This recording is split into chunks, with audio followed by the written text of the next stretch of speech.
네, 이산가족 상봉 행사 때 마지막 날 상봉하는 시간을 작별 상봉이라고 부르는데요. 이 작별 상봉이 시작된 지 이제 1시간을 넘기고 있습니다.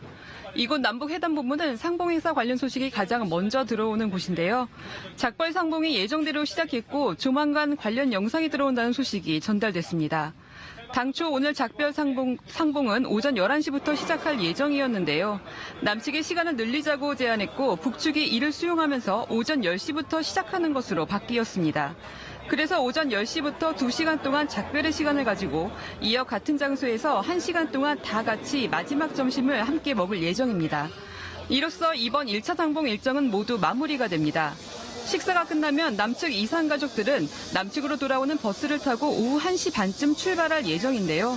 이때 북측 가족들도 배웅을 나와 마지막 인사를 건넬 것으로 예상됩니다. 앞서 회담본부에 전달된 소식을 살펴보면요. 남측 이산 가족들은 오늘 아침 작별 상봉 전에 아쉬움 속에 짐을 싸는 등 귀한 준비를 했다고 합니다.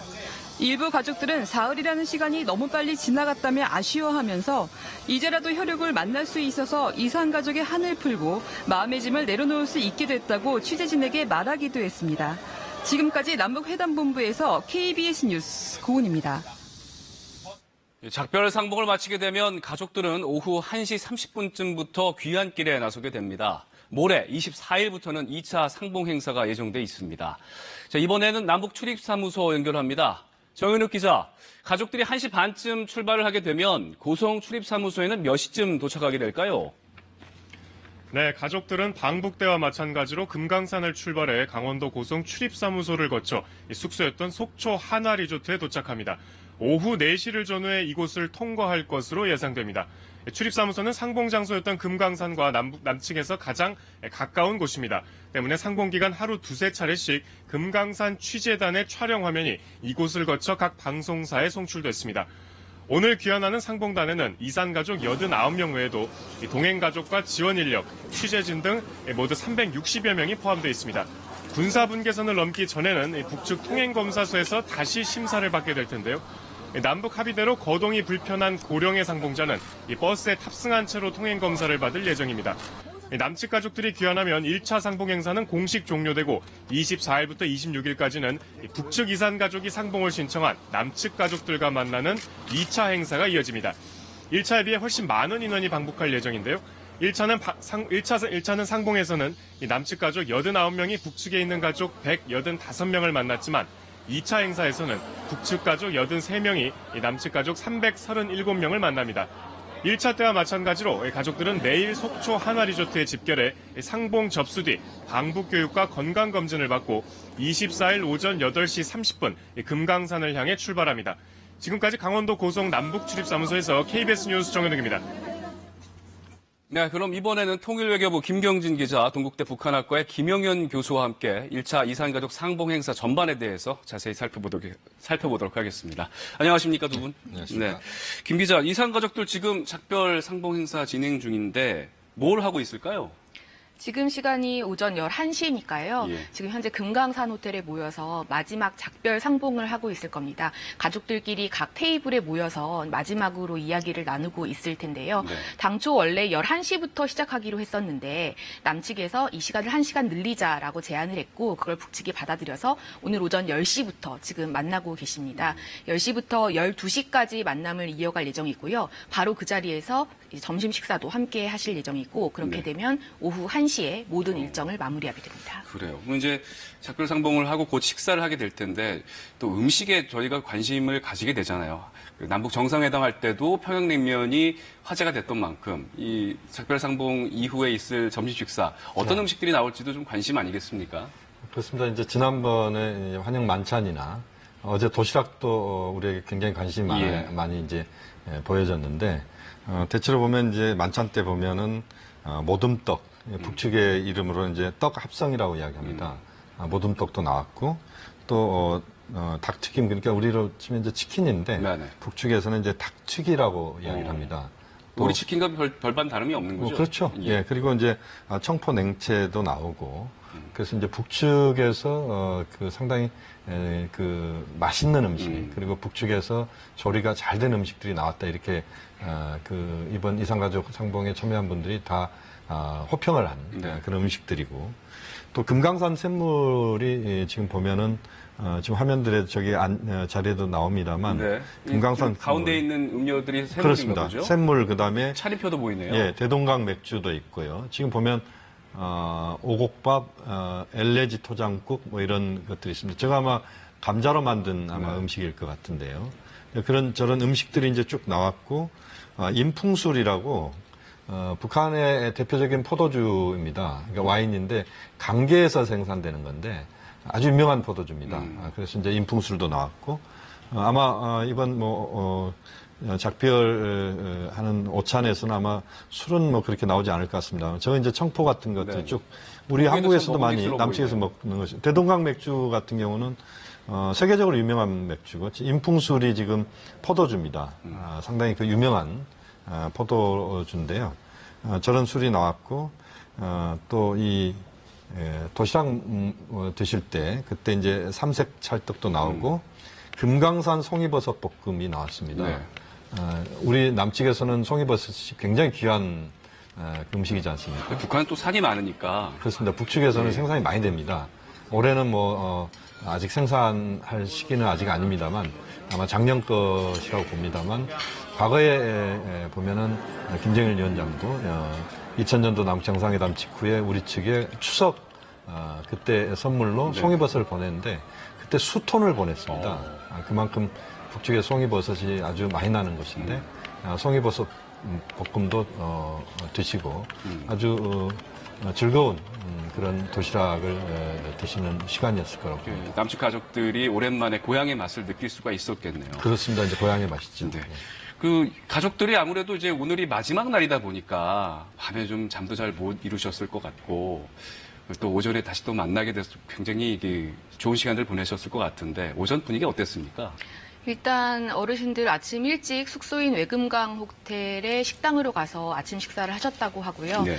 다행히 의료진에게 도움을 요청한 분은 어젯밤엔 한 분도 안 계셨다고 합니다. 그젯밤 같은 경우는 샤워하다 넘어지셔서 상처가 나신 분도 계셨고 또 감기 몸살을 호소하는 분도 계셨는데 다행히 어젯밤에는 상태가 다 좋으셔가지고 오늘 마지막 작별 상봉을 준비하고 계시고요.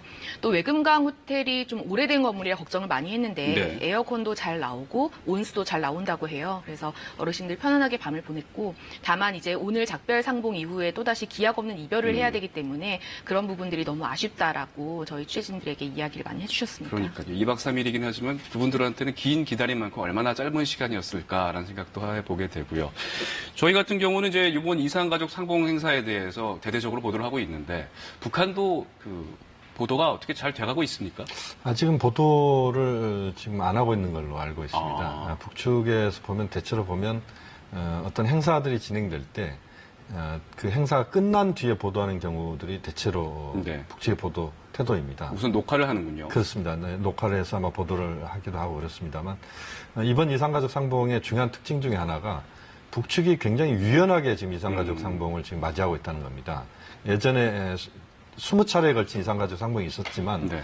그 과정은 대체로 그 눈물바다를 우리가 다 경험합니다만 그러나 그 상봉 과정은 굉장히 딱딱한 과정이었습니다. 그러니까 북측의 보장성원들이 감시 비슷한 그런 태도를 보인 적도 있고. 그러니까 눈물이 나와도 이게 좀 눈물을 거둘 수밖에 없는 그런 분위기였군요. 약간 좀 그 경직된 분위기가 예. 있었고 또 우리 언론의 취재 활동도 북측의 이제 보장성원들 우리로 치면 이제 안내 그 진행 요원이라고 봐야 되는데 이분들이 이제 그걸 막고 이런 경우들도 많이 있었거든요. 근데 이번 그 이산가족 상봉은 보면 굉장히 분위기도 좋고 또 그 어제 같은 경우는 네.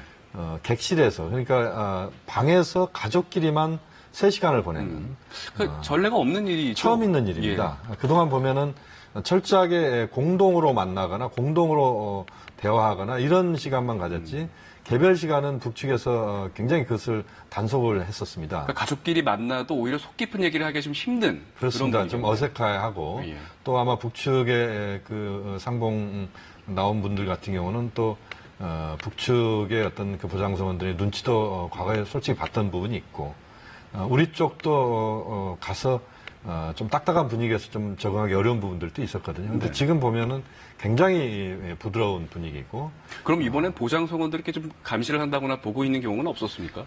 보장성원이라고 하는 게 이제 그 표현이 좀, 그 보장이라는 표현이 그렇습니다. 보장한다는 것은 일을 진행시킨다는 이야기입니다. 예. 북측 표현으로 치면. 그러니까 행사를 도와주는, 우리로 치면은 진행요원 또는 도우미 이렇게 보시면 되거든요. 그래서 이제 과거에 보면은 이제 그 진행요원들 속에 북한의 정보 당국자들이 실무자들이 포함되어 있죠. 우리 남측에서 행사해도 마찬가지입니다. 근데 과거에는 이제 그런 행사 진행요원 중에 그 북측의 정보 관련자들이 굉장히 많이 들어와서 또 그 전체적인 이상과 상봉의 과정 자체를 모니터하거나 또 여러 가지 또 어려운 분위기를 만들기도 하고 이랬던 게 그 과거의 모습이기도 했습니다. 그런데 이번에 보면 전혀 그런 모습이 없고 김경진 기자 아까 이야기도 나왔습니다만 시간도 늘리고 네. 만나는 시간도 늘리고 또 오늘 같은 경우도 1시간을 더 늘려서 지금 10시부터 작별 상봉을 하고 이런 건 과거 같으면 상상하기 어려운 조그마한 문제 가지고도 남북의 실무자들이 머리를 맞대고 이야기하면서도 성과나 결과를 못 내는 경우들이 네. 비일비재했거든요. 그걸 보면 이번에 보면 상당히 그 현재 남북 관계의 부드러운 분위기, 1, 2차 남북 정상회담, 9월 정상회담을 앞두고 있는 이 분위기를 잘 반영하고 있다고 볼 수도 있습니다. 그러니까 가족들 입장에서도 좀 더 편안한 분위기 속에서 또 속 깊은 얘기도 하고 개별 상봉도 하고 그래서 분위기가 전반적으로 좋았던 것 같습니다. 자, 지금 작별 상봉 영상 이제 뭐 종합이 돼서 들어올 것 같은데 언제 어떻게 들어오게 되나요? 저희가 사실 이산가족 상봉 장면을 실시간으로 보면 참 좋은데요. 네. 근데 지금 금강산에 이 방송 중계 시설이 없습니다. 남북이 합의해야 설치를 할 수가 있는 건데 지금 현재는 실시간으로 볼 수 있는 환경이 안 되기 때문에 지금 10시부터 작별 상봉을 했잖아요. 네. 그러면 10시부터 저희 촬영 기자들이 그 영상을 촬영을 해서 앞부분 한 15분에서 20분 정도를 촬영한 뒤 그 영상 디스크를 행랑이라고 하는 곳에 담아서 통일부 직원들이 북한 금강산에서 남측으로 차를 타고 이동을 합니다. 네. 그래서 고성까지 오면 고성 CIQ에 저희 중계차가 바로 대져 있거든요. 그래서 차로 이동을 해서 바로 송출을 하는 겁니다. 그렇게 될 경우 시간이 대략 1시간 정도 시차가 나오거든요. 그러면 10시 20분 쯤 출발했다면 아마 11시 반이나 40분쯤에 바로 갓 도착한 따끈따끈한 지금 영상을 11시 볼수 있을 것 15분을 향해 같아요. 가고 있으니까 조금 뒤면 네. 그 실시간 영상, 실시간이라기보다 네. 그 녹화된 영상들을 좀 우리가 만나볼 수가 있겠네요. 네, 작별 상봉 영상을 바로 확인할 수 있을 것 같습니다. 네. 자, 교수님, 이번 상봉이 네. 이루어지기까지 참 이 판문점 선언이 그 중요한 역할을 하지 않았습니까? 그렇습니다. 지금 말씀하신 것처럼 이번 21차 이산가족 상봉은 판문점 선언의 합의사항입니다. 그 합의사항은 결국 문재인 대통령께서 원래 그 이산가족 상봉 완전 전원 상봉을 공약으로 내셨거든요. 네. 지금 이제 이산가족이 원래 13만 2천 명이 이산가족 상봉 신청을 했는데 지금 7만여 명이 지금 사망을 했고요.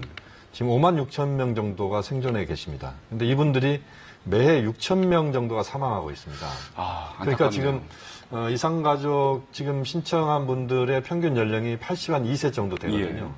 그러니까 앞으로 산술적으로 물리적으로 보면 한 5, 6년 후면 이산 1세대 상봉은 거의 없어진다. 아마 문재인 대통령 임기가 끝나는 2022년 5월 9일 이전에 아마 10,000명 단위로 떨어질 거라고 보는데요. 그 10,000명 단위에 떨어진 분들도 금강산까지 가서 상봉을 할 수 있는 분들은 제가 볼 때는 절반도 안 될 겁니다. 그만큼 이제 이산가족 상봉이 이제 절박하다 이렇게 봐야 되고 뭐 그런 차원에서 지금 이산가족 상봉이 전원 상봉이 이루어져야 되고 또 이산가족 상봉의 어떤 다양한 방식들이 네. 동원돼야 된다. 이게 우리 정부의 입장이고 인도적 측면에서도 마찬가지입니다. 이제 시간이 그렇게 많지 않거든요. 그래서 아마 4, 5년 안에 이산 1세대 상봉이 이루어지지 않으면 이산가족 상봉이 이제 과거의 역사로 갈 수밖에 없는 그런 안타까운 모습이 나올 수도 있다고 봅니다. 그러다 보니 뭐 이제 정례화 얘기도 나오고 있고 그렇습니다. 좀 필히 더 만날 수 있는 기회들이 좀 많아졌으면 좋겠고요. 자, 2박 3일간의 일정이었습니다. 그동안에 어떤 일들이 있었는지 일정 정리를 좀 다시 해주시죠. 네, 알겠습니다. 2박 3일이었는데요. 오늘이 셋째 날이고요. 네. 첫째 날 속초에서 금강산으로 먼저 이동을 하셨어요. 그래서 금강산에서 오후 3시에 첫 단체 상봉을 하셨습니다. 이 자리에서 그야말로 곳곳에서 오열을 하시고 눈물도 많이 참 흘리셨는데요. 이후 7시에 북측에서 주최하는 환영 만찬을 했고요. 쉬신 다음에 다음 날 어제였죠. 오전 10시부터 12시까지 이 외금강 호텔에서 개별 상봉을 진행했습니다. 좀 전례가 없던 일이었죠. 네, 가족들끼리 모여서 방에서 상봉을 하는데 이 객실 중식 이게 이번에 처음 있는 일이었습니다. 도시락을 각 방에 넣어줘서 이제 어르신들이 그 자리에서 이동하지 않고 바로 식사를 하실 수 있도록 그래서 만남의 시간은 늘리고 그리고 네. 어르신들의 이동의 동선은 줄이고 이렇게 하기 위해서 남북이 합의를 했고요. 오후 3시까지 도시락으로 식사를 하셨는데 나오셔서 이야기를 들어봤더니 저렇게 따로 만나서 밥 먹는 시간이 가장 좋았다 이렇게 말씀을 아무래도 많이 가족들이니까. 하셨습니다. 예. 네, 그리고 오후 5시에 단체 상봉을 금강산 호텔에서 한 번 더 했고요. 돌아가서 저녁 식사는 남측 가족끼리 따로 했습니다. 네. 온정각 서관이라는 식당에서 식사를 하셨고 이후 뭐 기념품을 사거나 산책을 하는 남측 가족들의 시간을 보냈다가 오늘이죠. 오늘 원래 당초 11시부터 계획돼 있던 일정을 이 남측의 제안으로 10시로 당겨서 10시부터 12시까지 지금 현재 작별 상봉을 진행하고 있고요. 역시 그 자리에서 예전에는 2015년 때만 해도 이 식사를 따로 하셨어요. 그래서 온정각 서관에서 남측 가족들끼리만 모여서 그야말로 눈물을 펑펑 쏟으면서 식사를 하셨다고 하는데 이번에 또 처음으로 이 작별 상봉 자리에서 바로 점심 식사를 하시게 됩니다. 그래서 지금이 11시 16분인데 작별 상봉 마무리되면 식사가 들어가서 공동 중식을 하게 되고 예정대로 1시에 일정을 모두 마무리하면은 1시 반쯤 남측 가족들이 버스를 타고 다시 남측으로 귀환을 할 예정입니다. 그렇습니다. 자, 그러면 대담은 여기까지 이어가기로 하고요. 나중에 또 그림이 들어오는 대로 이야기 나눠보도록 하겠습니다. 네, 상봉 둘째 날이었던 어젠 가족들은 3시간 동안 짧지만 오롯이 가족들만을 위한 개별 시간을 보낼 수가 있었습니다. 반세기가 넘는 기다림에 비하면 턱없이 부족한 시간이었지만 도시락을 함께 먹고 정성스레 준비한 선물도 나누면서 아쉬움을 달랬습니다. 김수현 기자입니다. 60여 년 만에 가장 행복한 밤을 보낸 남측 이산 가족들. 한결 여유로운 모습으로 호텔로 들어섭니다. 이별의 세월만큼이나 몸은 불편해졌지만 가족에게 건넬 선물은 손에 꼭 쥐었습니다. 오롯이 가족들만을 위한 3시간. 밥 먹으러 움직이는 시간까지 아까운 이산 가족들. 배달되는 도시락이 이처럼 고마운 적은 없었습니다.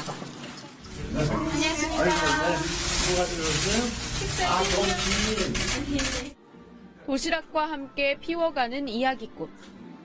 하지만 주어진 3시간은 짧기만 합니다. 개별 상봉 종료 10분 전입니다. 또다시 짧은 이별. 숙소로 향하는 처제와 처조카를 남측 가족들이 배웅합니다. 북측 가족들로부터 받은 선물을 자랑하며 아쉬운 마음을 달래봅니다. 저는 이제 언니를 만났거든요. 사촌 언니하고 이제 고모의 아들을 만났는데 이제 그 선물을 받고 나니까 너무너무 좋고 그냥 마음이 따뜻했어요.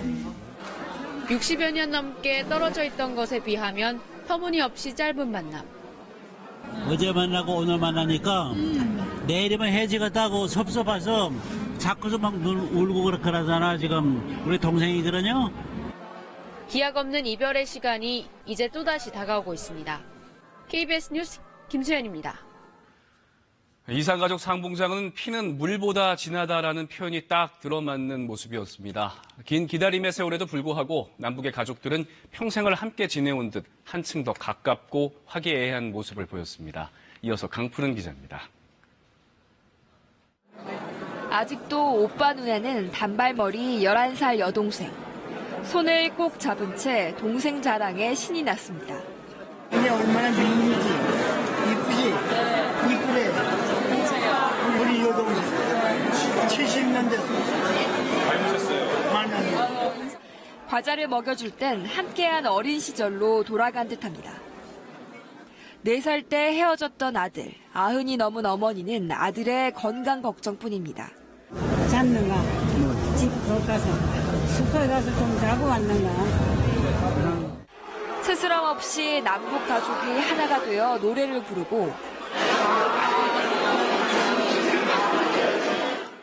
사진을 남기는 표정들도 한층 밝아졌습니다. 취재진 앞에서 익살스런 모습도 연출합니다. 우리나라를 봐도 이거지. 삼촌 보는 게 더 좋습니다. 간식도 사이좋게 나눠 먹지만 그래도 집에서 만든 밥을 함께 먹고 싶습니다. 누님이 밥을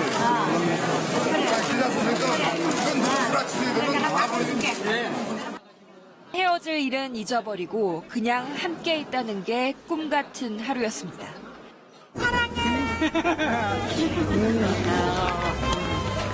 KBS 뉴스 강푸른입니다.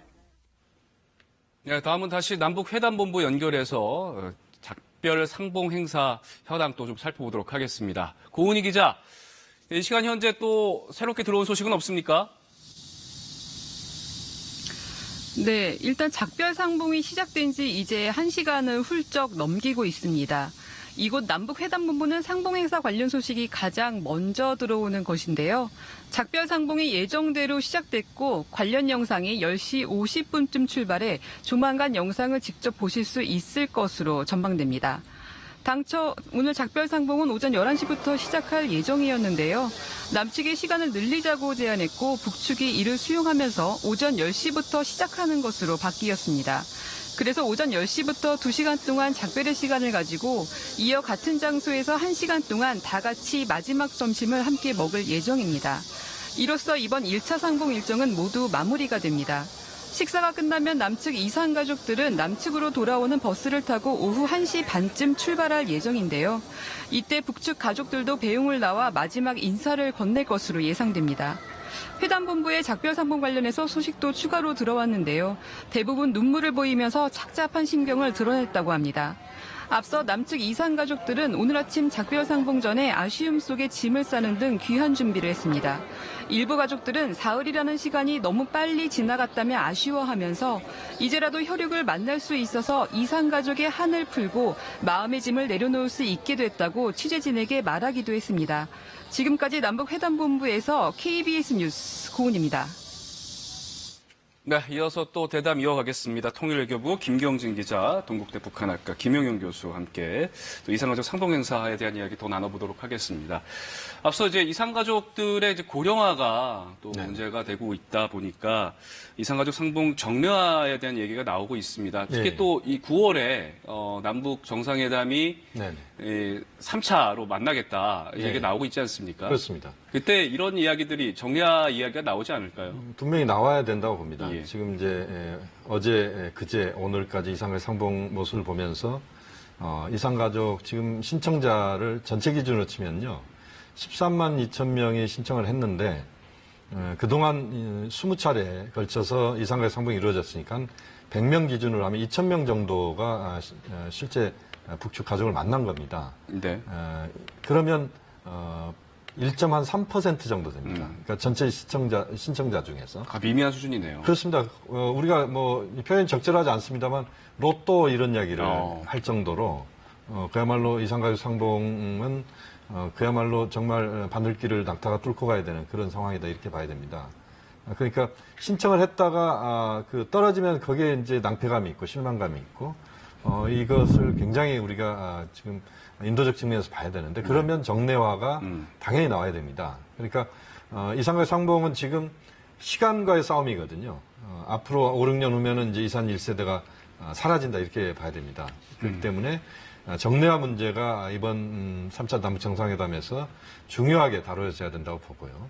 그 다음에 이제 상봉 방식도 화상 상봉이 과거에 DJ 정부 시절에, 노무현 정부 시절에 화상 상봉이 일부 있었습니다, 과거에. 그러니까 화상 상봉의 필요성도 우리가 이야기를 해야 될 것이고. 그 부분은 뭐 쉽게 풀어갈 수 있는 문제 아니겠습니까? 그렇습니다. 뭐 기술적으로는 지금 평양에 이미 설치가 과거에 됐었고, 우리 주요 도시에 설치가 됐었습니다. 그래서 실제 진행도 됐었고요.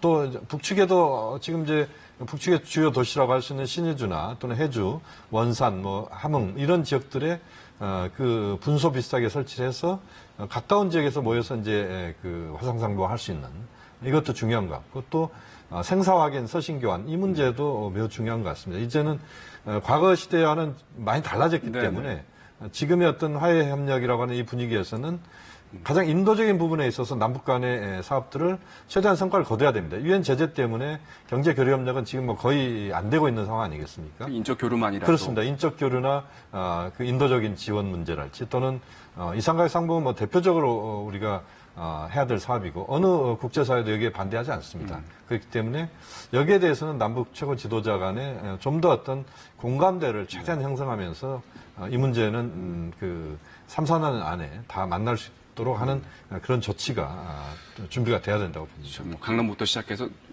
낮은 데부터 시작해서 하다 그렇습니다. 보면 뭐 일이 잘 풀려갈 테니까요. 네. 저 이번 그 이산가족 상봉회사 보면 참 갖가지 사연들이 많았고 좀 뭐 울음바다를 보면서 많은 분들이 눈물을 훔치셨는데 참 안타까운 사연도 있습니다. 아파서 상봉을 포기한 사례도 있었다고요. 네, 일단 어제 이틀째 상봉에서 몸이 네. 안 좋아서 상봉을 포기하신 분들이 몇 분 계셨습니다. 가장 대표적으로 강화자 할머니께서 몸이 안 좋으셔서 오후 3시 단체 상봉 장소에 나오질 못했는데 북측의 두 딸을 만나는 분이시거든요. 두 딸이 하염없이 어머니를 기다리고 아이고, 걱정하고 예. 있었다고 해요. 이후 어머니가 뒤늦게 상봉이 끝나기 5분 전에 모습을 드러내셔서 겨우 딸의 얼굴을 보고 헤어졌다고 합니다. 또 김다린 씨와 북한의 조순도 씨도 어제 오후 상봉이 몸이 많이 편찮으셔서 포기하셨는데 지금 현재는 많이 상태가 좋아지셔서 모두 다 참여해서 현재 작별 상봉을 진행하고 있다고 합니다. 네. 자, 지금 현재 작별 상봉이 진행이 되고 있고 이제 가족들이 특히 남측 가족들이 이제 1시 반쯤 출발하게 되나요? 네. 이후에 어떤 경로를 통해서 남쪽까지 오게 되나요? 일단 같이 앉아있던 가족들이 남측 가족만 먼저 일어서서 네. 버스를 탑승을 할 거예요. 그리고 버스 번호를 북측 가족들에게 먼저 알려줬거든요. 북측 가족들이 뒤이어 나와서 이제 배웅을 하는군요. 네, 버스에 타고 있는 남측 가족들의 모습을 보면서 배웅을 하는데 이제까지 이산가족 상봉을 보면 그때 참 많이 눈물을 흘리시더라고요. 그렇죠. 네. 남쪽으로 다시 떠나보내는 가족들에게 하염없이 손을 흔들면서 이별을 하실 거고요. 이후 이제 북측의 통행검사소를 지나서 지금 이제 이동 경로가 나오고 있거든요. 네, 그렇습니다. 금강산에서 출발해서 북측 통행검사소를 지나서 이제 통관을 진행을 해야 되는데 네. 저기는 지금까지 모든 사람이 반드시 버스에서 내려서 통관 검사를 진행을 했어야 했는데 이번에 처음으로 이제 워낙 고령화가 심하다 보니까 이제 몸을 움직이기 힘드신 분들은 버스에 앉아서 통관을 할 수 있도록 절차가 바뀌었습니다. 남북이 합의했고요. 네. 그렇게 해서 군사분계선인 MDL을 넘어서 이제 고성 남북 출입사무소까지 버스를 타고 이동을 하게 되는데 대략 오후 4시쯤이면 고성 남북 출입사무소에 도착을 할 것으로 예상이 됩니다. 그래서 법무부의 입경 절차를 다시 밟을 예정이시고요. 네. 그렇게 한 후 최초 집결지였던 속초까지 30분에서 1시간 정도 걸릴 것으로 예상이 되는데 그곳에 모여서 이제 해산을 하게 됩니다. 그러면 속초에서 하룻밤 묵고 해산을 하게 되나요? 바로 해산을 하게 됩니까? 이제 그쪽에서 이제 모시러 온 가족들도 있고 차가 있기 때문에 바로 해산을 하도록 준비를 하고 있습니다. 네. 대답은 또 이어서 하도록 하고요. 자, 이번에는 남북 출입사무소 다시 연결해서 또 이 시간 상황 살펴보도록 하겠습니다. 정현욱 기자, 새롭게 들어온 소식은 또 없습니까? 정현욱 기자? 네, 정현욱 기자 연결돼 있습니다. 정현욱 기자, 이 시간 현재 또 새롭게 들어온 소식 있으면 알려주시죠. 네, 가족들은 방북대와 마찬가지로 이 금강산을 출발해서 강원도 고성 출입사무소를 거쳐서 숙소였던 속초 하나리조트에 도착하기로 했습니다. 이 일정에는 아직 변함이 없고요.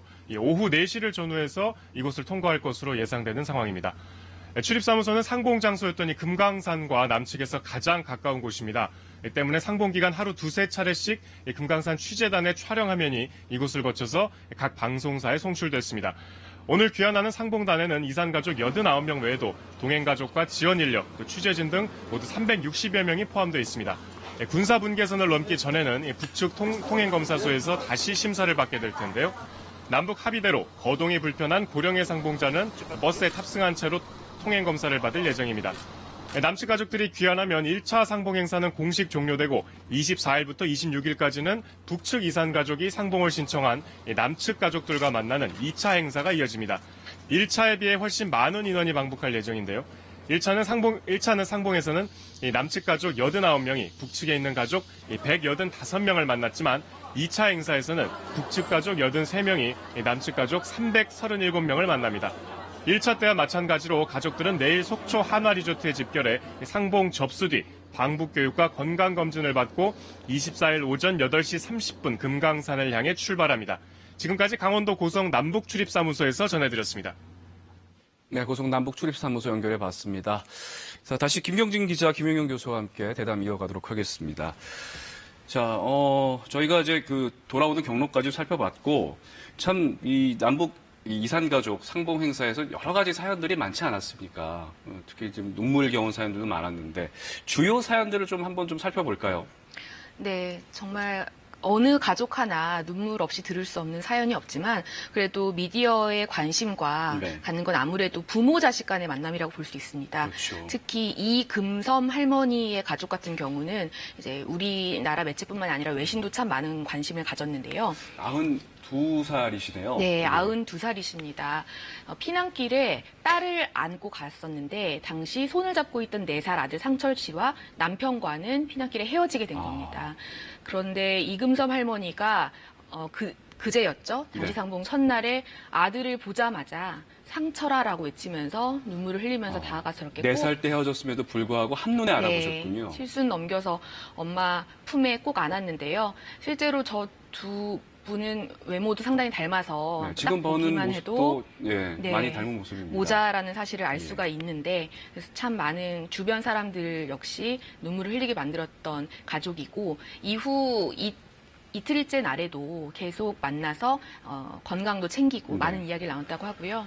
두 번째 사연은 이제 한신자 어머니시네요. 네, 99세. 한신자 할머니 같은 경우는 참 이분도 기구한 사연인데요. 1.4.5태 때 갓난아기였던 셋째만 업고 피난을 갔다고 해요. 이제 남편은 당시 흥남에 살고 있었는데 먼저 남쪽으로 피신을 하고 따라서 셋째만 업고 간 겁니다. 당시에는 한 2-3달이면 금방 돌아와서 이제 맡겨뒀던 딸 둘을 찾을 거라고 생각을 하셨는데 영영 지금까지 볼 수가 없었고 특히 이 한신자 할머니 같은 경우는 몸이 안 좋아서 2번째 상봉에 못 나오셨어요. 예. 그래서 딸인 김경실 씨와 김경영 씨가 많이 어머니를 기다리고 찾았다고 하는데요.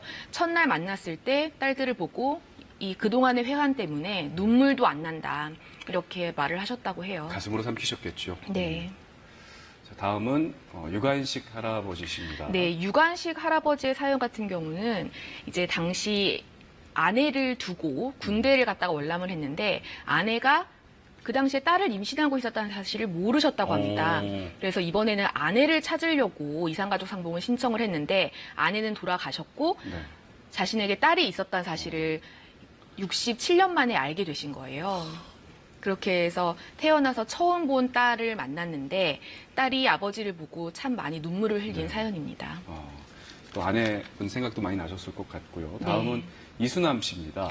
이수남 할아버지의 경우 형이 19살 때 그리고 이수남 할아버지가 10살 때 헤어졌는데 형이 당시 이태원에 사셨다고 해요. 과수원에서 북한군에게 끌려간 걸로 기억을 하고 계십니다. 그래서 이수남 씨와 그다음에 또 둘째 형이 남쪽에 같이 계신데 둘째 형 그리고 북한에 계신 리종성 씨 세 분이 만나셨는데 형제가 다 만난 거네요. 삼형제가 만났는데요. 부모님께서 그렇게 형을 많이 기다리시고 특히 어머니께서 정화수를 떠놓고 매일매일 큰아들을 생각하며 기도를 하셨다고 해요. 그래서 이 형을 만나면서 더더욱 부모님이 살아계셨더라면 얼마나 좋았을까라는 이야기를 많이 하셨습니다. 한 사연 더 살펴보겠습니다. 다음은 네. 박기동 씨입니다. 박기동 할아버지 같은 경우는 공부를 상당히 잘하셨다고 하십니다. 그래서 당시에 혼자서 서울의 중학교로 유학을 왔는데 그런데 그때 전쟁이 난 겁니다. 그래서 다시 고향으로 돌아갈 수가 없었고요. 이 동생인 박선분 씨가 박기동 씨를 굉장히 많이 기억을 하고 많이 그리워했다고 해요. 그래서 이 상봉 장면에서 특히 동생인 박선분 씨가 눈물을 많이 흘렸는데 그동안 얼마나 보고 싶은 마음이 컸겠습니까? 저 가족도 지금 현재 작별 상봉을 진행하고 있습니다. 자, 이번 이산가족 상봉 행사가 이제 21번째입니다. 네. 그간 또 여러 차례 이산가족 상봉 행사가 있었는데 그간의 이제 상봉 행사들 좀 정리를 해본다면요. 이산가족 상봉은 이번까지 포함하면 21차고요. 네. 처음 이산가족 상봉은 1985년도였습니다. 그때 서울에 수해가 났었죠. 그러니까 태풍 피해로 아마 수해가 나서 북측에서 수해 물자를 지원한다고 했고 우리 측이 그때 받았습니다. 네네. 인도적 차원에서. 그렇습니다. 받았습니다. 사실 그때 북측에서 보낸 물품이 우리 국민들이 아주 좋은 물품으로 쓸 정도의 물품들은 아니었습니다. 그렇지만 대승적 차원에서 받았고 네.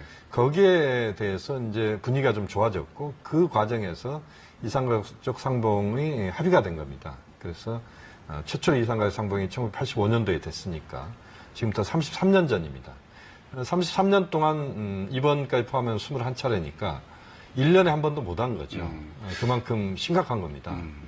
그러니까 이산가족 상봉이 그동안 보면은 100명 단위로 상봉이 이루어졌거든요. 예. 그러니까 우리 측에서 신청한 분들 기준으로 하면 이번까지 포함하면 한 2,100명 정도가 만난 겁니다. 공식적으로. 물론 비공식적으로 중국이나 국외 지역에서 만남이 이루어지기도 합니다. 이제 그런 경우는 이제 미국에 있는 친인척들이 동원되거나 또는 중국의 브로커가 동원되거나 뭐 이런 경우들이 있습니다만 그것은 이제 비공식적인 영역이고 공식적으로는 이번까지 하면 2,100명 정도가 만난 거니까 13만 2천 명 신청 기준으로 하면은 엄청나게 지금 적은 숫자가 만난 거죠. 네.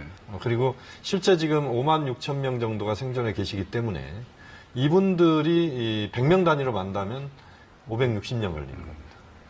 그러니까 말이 안 되는 현실적으로 거죠. 어렵네요. 그렇죠. 그러니까 지금 상황에서는 상봉의 정례화를 포함한 다양한 방식의 상봉이 이루어져야 되는 것이고 하나 제안하고 싶은 부분은 이산가족 상봉을 금강산에서만 지금 하고 있는데 네. 금강산에까지 이동하는 것 자체가 고령자들이 굉장히 고령분들이 어렵습니다. 몸이 불편하신 분들이 계시고 그러니까요. 오히려 남쪽에 계신 분들이 이동하는 건 그나마 쉬운데 예. 북측에서 금강산까지 오는 길이 그야말로 산 넘고 물 건너입니다. 그러니까 예를 들면 뭐 강계나 또는 해산이나 이런 데에서 금강산까지 온다 그러면 거의 뭐 3박 4일 이상 걸릴 거라고 봅니다. 또 이게 북한의 교통 상황이 좋지가 않다 그렇습니다. 보니까. 교통상이 좋지 않기 때문에 또 북한의 그 상봉자들은 평양에 일단 모이거든요. 예. 전체 모여서 평양에서 오게 돼 일단 있습니다. 평양에서 온 다음에 갑니까? 그렇습니다. 그러니까 전체가 평양으로 집결해서 평양에서 며칠 동안의 교육 겸 또는 여러 가지 또 평양에서 어떤 일정을 보내고 나서 그 다음에 금강산으로 오거든요. 그럼 오히려 그 평양과 가까운 뭐 개성이랄지 뭐 그렇습니다. 평양 인근에서 이산가족 상봉 행사가 이루어져도 훨씬 더 좋아지겠네요. 그러니까 평양은 뭐 현실적으로 쉽지 않다고 보고 개성공단이나 네. 또는 우리 측 파주나 또는 지금 판문점 이 지역 중심으로 해서 제2의 상설 면회소가 빨리 만들어져야 됩니다. 그래야만 최대한 빨리 우리 남측에서는 뭐 수도권이나 이쪽에서 접근성도 훨씬 낮고 북측에서도 평양에서 개성까지는 고속도로가 뚫려 있습니다. 한 200km 정도 되는데 물론 도로 사정이 뭐 썩 좋지는 않습니다만 그래도 한 2시간 반, 3시간이면 평양에서 개성까지 올 수 있거든요. 그렇게 보면 사실 지금 현재는 평양에서 원산까지 고속도로 왔다가 원산에서 또 금강산까지 와야 됩니다. 원산에서 금강산까지 오는데도 한 2시간 걸립니다. 네. 승용차 기준으로 하면. 그러니까 제2상설면에서가 개성공단에 지금 이제 우리가 인프라를 많이 설치를 했기 때문에 개성공단에 만든다랄지 또는 개성이나 파주의 특정 지역에 제2의 상설면에서를 좀 더 크게 지어가지고 지금 100명 단위는 지금 문제가 많으니까 한 300명, 400명, 500명 수용할 수 있는 그런 정도의 상설면에서 설치가 굉장히 시급하다 이렇게 말씀드릴 수 있습니다. 교수님께서 이제 계속해서 어떤 정리화에 대한 말씀 계속 해주고 계시고요.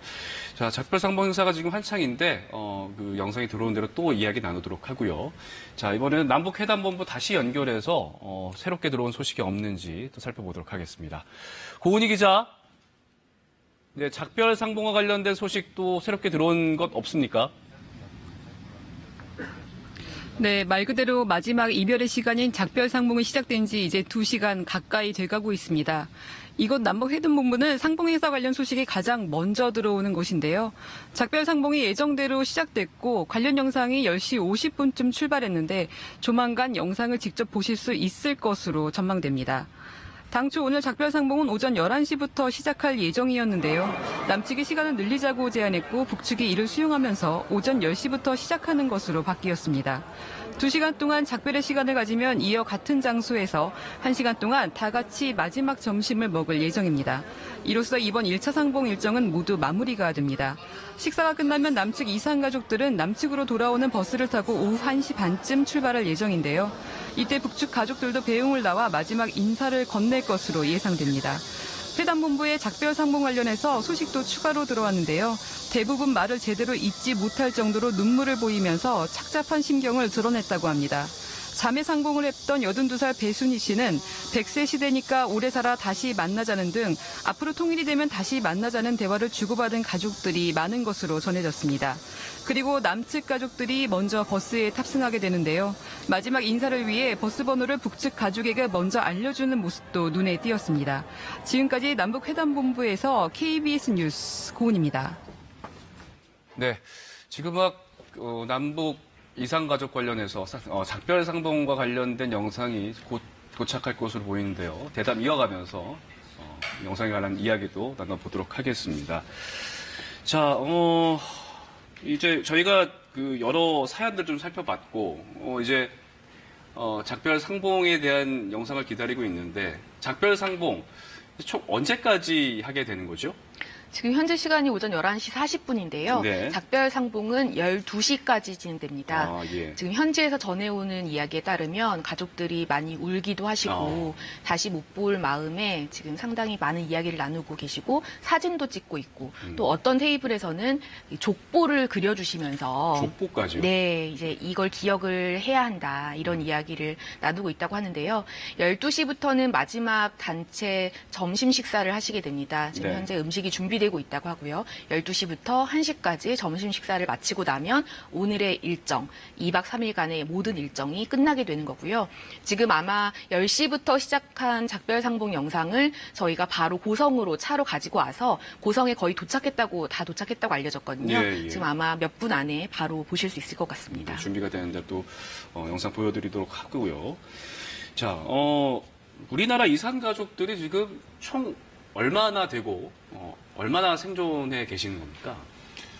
지금 이산가족은 신청자 기준으로 볼 수밖에 없는데요. 예, 예. 이산가족 상봉을 그동안 신청한 분들이 전체 한 13만 2천 명 정도 됐는데 네. 실제 이산가족은 그보다 훨씬 많죠. 그런데 그러니까 공식적으로 신청한 한 분들 숫자가 기준으로 13만 2천 명이다. 그렇습니다. 예전에 뭐 100만 이산가족 이런 네. 표현들이 나왔었는데 이산 1세대들이 지금 상당 부분 지금 이제 사망하고 계시고 그 있고. 경우 같은 경우는 뭐 이제 그 1세대를 포함해서 그 가족들 그렇습니다. 다 이야기하는 거죠. 그렇습니다.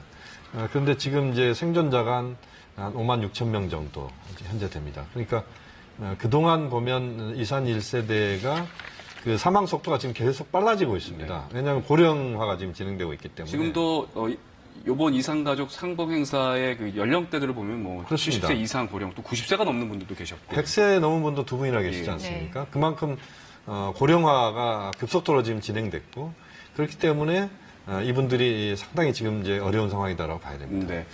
지금 현장 그림이 들어오고 있습니다. 김경진 기자, 지금 이게 어떤 모습이죠? 지금 이 영상이 금강산 호텔인데요. 예. 북측의 가족들이 남측 가족들을 만나기 위해서 숙소에서 걸어서 올라가고 있는 모습입니다. 지금 행사장으로 들어가는 거죠? 네, 그렇죠. 연회장으로 가고 있는 모습이고요. 지금 북측 가족들은 모두 한복, 여자분들은 한복, 남자분들은 이 양복을 입고 가슴에 가족의 고유 번호가 적힌 명찰을 달고 있는데 지금 북측 가족의 숙소는 저 금강산 호텔이 아닙니다. 다른 모처에서 머물고 있다가 총 5대의 버스를 나눠 타고 저렇게 숙소로 금강산 호텔로 와서요. 그러니까 금강산 호텔 연회장으로 다 같이 모여서 네. 행사를 갖는 거군요. 그렇습니다. 저렇게 걸어오시고 저기 밑에 보면 금강산 호텔에 기념품을 팔고 하는 건 남측 가족들 위해서 준비가 된 모습이고요. 지금은 남측 가족들이 온 모습이네요. 아까 말씀드렸던 이금섬 할머니가 아들을 만나기 위해 오셨는데 표정이 굉장히 밝으십니다. 지금 테이블 같은 같은 경우는 가족 단위로 앉게 되는 겁니까? 네, 그렇습니다. 저 50번이라고 하는 고유 번호를 보고 처음에 찾아간 거예요. 예. 첫날 오후 3시 단체 상봉 때 그렇게 해서 첫 만남을 하고 지금은 네. 가족들과 오랜 시간을 보내서 한결 친해진 모습인데요. 저렇게 가족별로 테이블로 앉아서 2시간 동안의 작별 상봉을 진행한 거고요. 이금섬 할머니의 경우는 아까 말씀드렸다시피 4살 때 헤어진 아들을 다시 만나서 상철아라고 부른 뒤 꼭 끌어안고 그 이후에 계속 손을 잡고 음식도 챙겨주고 그동안 어떻게 살았는지 아들을 보고 나서 표정이 좋아지신 네. 것 같아요. 건강한 모습이시고요. 맞습니다. 이금섬 할머니의 딸이 같이 갔는데요. 따님의 말씀을 들어봤더니 할머니가 예전에는 건강도 좀 안 좋고 기억도 잘 못하셨는데 아들을 만나고 난 뒤 이 기억력이 확연하게 좋아지셨다. 예, 그렇게 이야기를 하시고 지금 보면 이 표정도 굉장히 밝아 보입니다. 또 다른 가족들의 모습 보고 계십니다. 네, 또 다른 이렇게 가족들. 서로 안아주고 이제는 굉장히 좀 편안해진 모습입니다. 네, 눈물을 흘리고 계신데요. 지금 북측 가족 아무래도 개별 상봉 시간을 거쳤기 때문에 더 부쩍 가까워진 걸로 보이고요. 이 남측 가족이 북측 가족을 꼭 끌어안고 이야기를 나누고 있고 이 마지막 이별을 아쉬워하고 있는 모습 보고 계십니다. 점심 식사도 여기서 이루어집니까? 네, 바로 이 장소로 북측에서 준비한 식사가 올 것 같고요. 그리고 아까 이 점심 때 술이 나온지 궁금하셨다고 아까 김용현 교수님께서 말씀하셨는데 실제로 이 반주 한 잔 하실 수 있도록 북한 술하고 이번에 그리고 처음으로 남측에 이 소주도 준비가 소주까지 돼서 준비됐습니까? 곁들이면서 식사를 하실 예정이라고 하네요. 지금 보면 가운데 있는 게 그 금강산 샘물입니다. 네. 그 금강 샘물이 북한의 이제 생수인데 굉장히 그 유명한 샘물입니다. 그래서 아마 남측에 금강산이 취소원인 거죠? 그렇습니다. 금강산 샘물입니다. 유관식 할아버지 보셨고요. 아까 이 어린 딸이 있는지 모르고 임신한 아내와 헤어졌던 가족 보셨고요. 지금 눈물 짓는 아유. 남측 가족의 네. 모습입니다. 얼마나 아쉬우실까요? 네, 예. 저렇게 눈물을 흘린 분이 참 많으셨다고 해요. 이영부 할아버지로 그리고 동생분도 눈물이 많이 맺었어서 코가 지금 빨개진 모습인데요. 또 여러 가족들의 모습 보고 계신데요. 네. 그러면 그 테이블마다 이제 식사 시간이 김경호 되면 할아버지시네요. 이제 54번 가족의 모습이 보이는데요. 네, 54번 가족은 아까 김병호 할아버지 같은 경우는 아까 리포트에도 나왔는데 동생과 헤어지면서 참 많이 눈물 흘리신 가족이고요. 이다령 네, 할아버지. 이다령 할아버지 가족은 이번 전체 살해자 중에 유일한 국군포로 가족입니다. 네. 자, 이제 51번 테이블. 네, 51번 테이블인데요. 51번 테이블 같은 경우는 이금연 할머니 댁입니다. 지금 보시면 회보서, 저게 회보서입니다. 회보서? 회보서가 뭐죠? 북한의 가족들이 몇 명이 있는지 북측에서 조사를 해서 남측 가족에게 전달을 해줬는데 어떻게 생사 확인과 네, 누가 돌아가셨고 네. 누가 살아계시고 이거를 전달을 받았는데 김병호 할아버지가 다시 나오시네요. 김봉호 할아버지. 김병오 할아버지신데요. 예. 김병호 할아버지는 저 동생이 단발머리였을 때 헤어진 걸 기억하고 계세요. 그러니까 그때 당시의 모습이 이게 사진이 바뀌듯이 기억을 네. 하고 계시는 거군요. 10대였던 동생과 헤어졌는데 예. 지금 수십 년 만에 다시 만나니 이 동생이 참 예쁘지 않냐. 주변에 자랑도 많이 하시고 저 남매는 계속 손을 꼭 잡고 같이 살았으면 좋겠다. 이런 이야기도 많이 하셨다고 하는데 정말 어제만 해도 저 두 분이 손을 꼭 잡고 계속 이야기를 나누시고 음식도 먹여주시고 하셨었는데 지금 모습을 보면 말을 잇지 못하고 앞만 보고 네, 감정이 많이 눈물만 북받치신 것 같아요. 흘리고 계세요. 이게 지금 이 작별 상봉이 지나면 또다시 기약 없는 이별을 해야 된다는 걸 아시기 때문에 지금 차마 말을 잇지 못하고 저렇게 눈물만 흘리고 계시는 모습입니다. 네, 제가 교수님 아까 말씀처럼 이 상봉 이후에도 서신 교환이 되고 그러면 참 좋을 텐데요. 그렇습니다. 지금 이제 문제가 가장 되는 것 중에 하나가 이산가족 상봉 이후입니다. 이후에 그 생사 확인이나 이런 것들이 이제 딱 끊기기 때문에 여러 가지 문제가 또 있습니다. 이금연 할머니신데 이금연 할머니 같은 경우는 시각장애 1급이세요. 나이가 10살 때 약을 잘못 드셔가지고 눈이 머셨는데 눈이 먼 상태로 전쟁이 나서 피난을 가다가 길을 잃어버려서 부모님과 헤어진 겁니다. 부모님은 1951년도에 돌아가셨다고 하고요. 나머지 가족들이 살아계신 분 중에 올케인 고정희 씨와 조카인 리경순 씨가 있는데 이렇게 눈을 꼭 감은 상태에서도 첫날 그동안 북한의 가족들이 어떻게 살았는지 이야기를 듣는데 참 행복한 표정으로 이야기 들으셨고요. 네, 47번 가족입니다. 윤흥규 할아버지신데요. 지금 윤흥규 할아버지는 아내와 자식이 없으셔서 직접 혼자 오셨는데 이 과거 가족들의 사진들 사진이 나오고 있네요. 네. 윤홍규 할아버지. 이야기를 하고 있습니다. 매부와 외조카 손자를 만나는데 할아버지 같은 경우는 북한으로 올라가기 전에 지금 남측에서 인터뷰를 하셨을 때 이 북측 가족이 누가 있는지 그리고 어떻게 살았는지 너무 궁금하다 이런 말씀을 많이 하셨거든요. 아마 꼼꼼하게 물어보고 그동안 쌓였던 궁금증을 다 푸셨을 거라고 생각이 들어요. 다음 41번 가족입니다.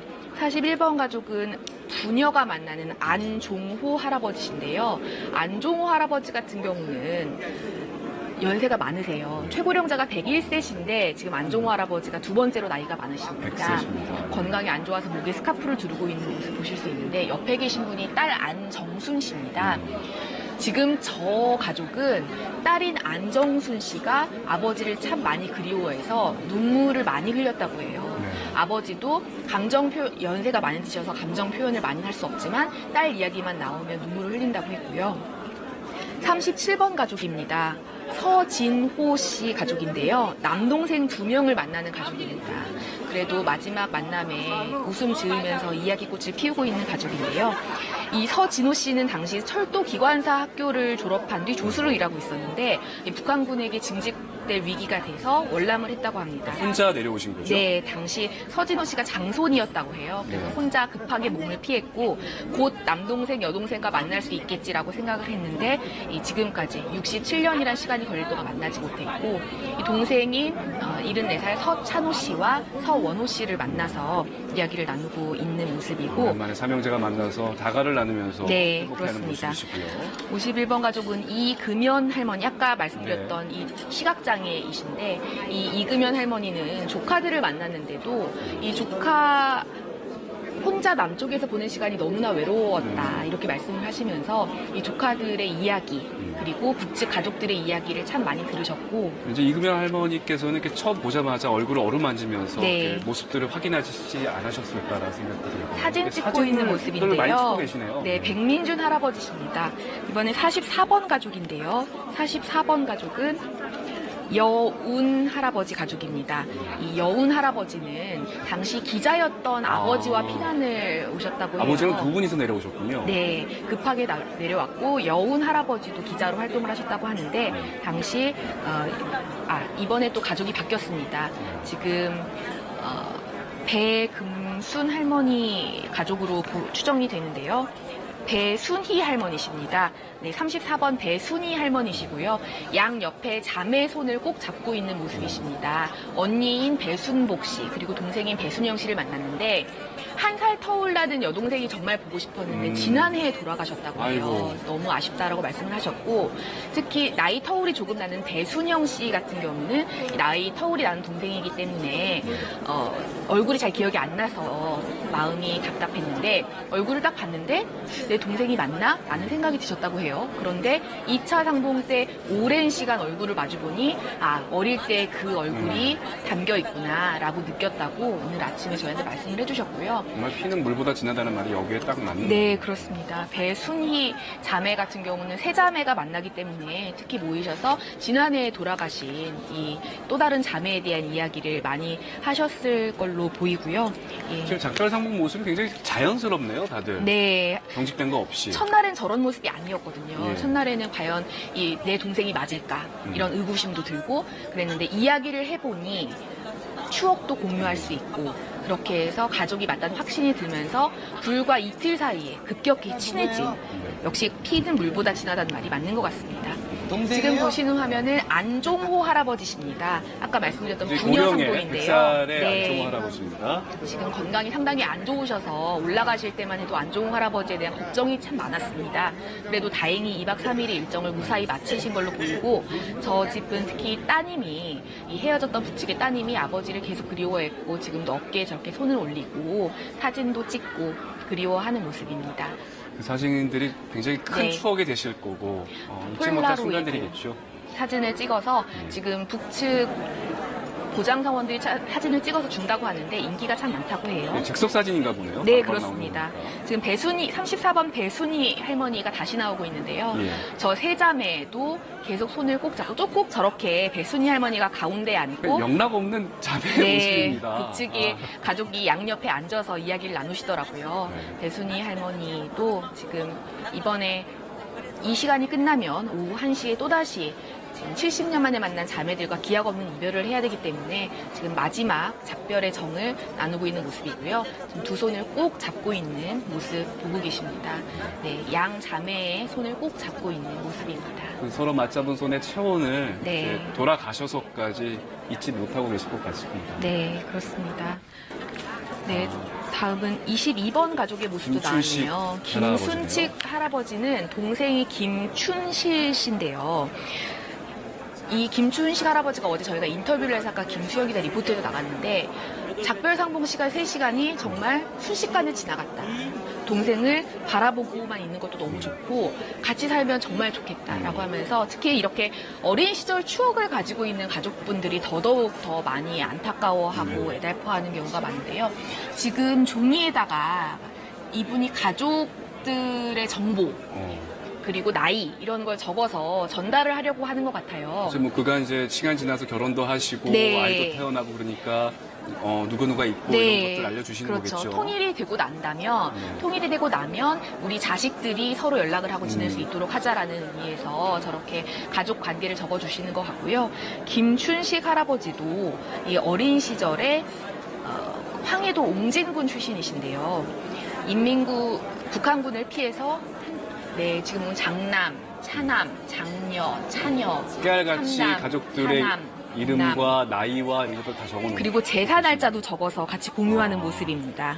다음 25번 가족인데요. 김혜자 할머니는 이 동생이 김은하 씨를 만나서 반갑다, 사랑한다 이런 얘기를 많이 하셨는데요.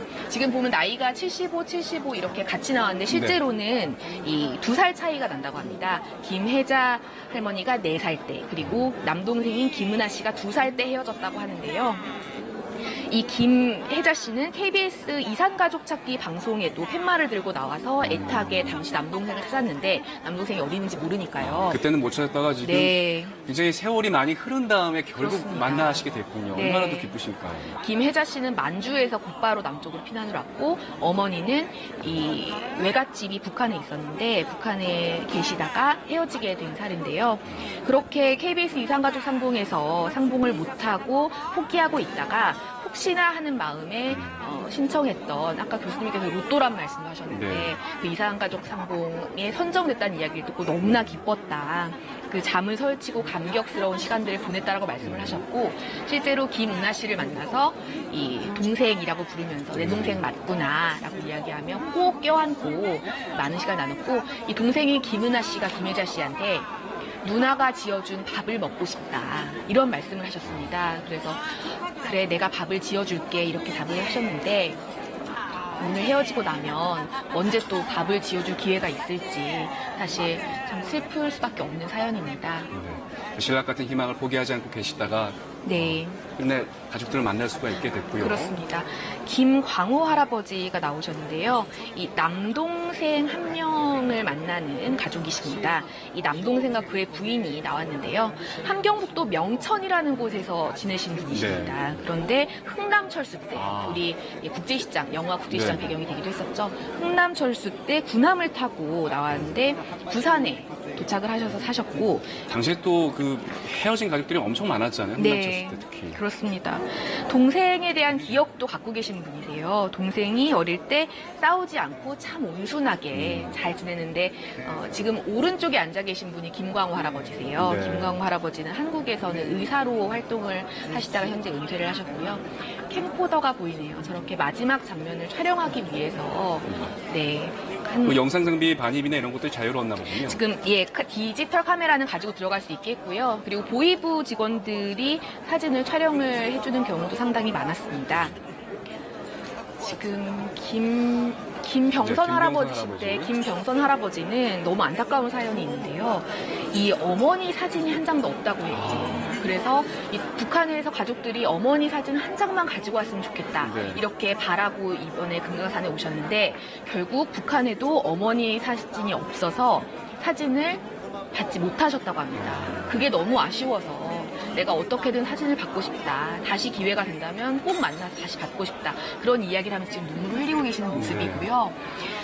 동생 당시에 북한에서 지주 집안이요. 상당히 잘 사셨다고 해요. 근데 그 이후에 북한이 어떻게 됐는지, 어떻게 지냈는지 궁금해 많이 하셨습니다. 또 다시 이제 이금선 할머니의 모습을 보고 계십니다. 이금섬 할머니이십니다.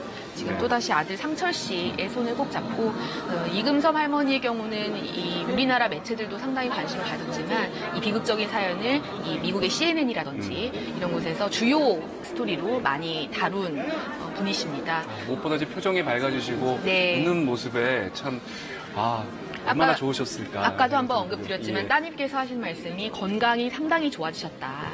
아들을 만나고 나서 어린 날에 대한 기억, 젊은 날에 대한 기억이 아주 많이 돌아오셨고 컨디션도 좋다. 이렇게 말씀을 하셔서 역시 가족을 만나는 게 이 이산가족들에게 어떤 의미인지 다시 한번 느낄 수 있는 시간이었습니다. 더 건강하게 오래 사셨으면 좋겠네요. 네. 다음 17번 가족인데요. 김영수 할아버지십니다. 저희가 김영수 할아버지도 가시기 전에 인터뷰를 했었는데 김영수 할아버지는 황해도 은율군에 사셨던 분이세요. 근데 어머니와 아버지가 6.25 때 1.4후 때 징집 가능성 때문에 인근 석도로 같이 피난을 갔던 가족이라고 하고요. 네, 아까 보셨던 가족의 화면 뒤에 보면은 이 보도라는 완장을 찬 기자들이 돌아다니면서 북한 측 기자들인가요? 저분들은 이 남측 기자들로 보이고요. 예. 북한에서 총 9명의 기자가 와서 촬영을 하고 있다고 합니다. 네, 지금 꼭 끌어안고 귀에다가 가족들끼리 할 수 있는 이야기. 가족들마다 분위기가 상당히 다른데 특히 조카들을 만나는 가족도 상당히 가까워진 김병호 할아버지의 모습이 다시 나오고 있는데요.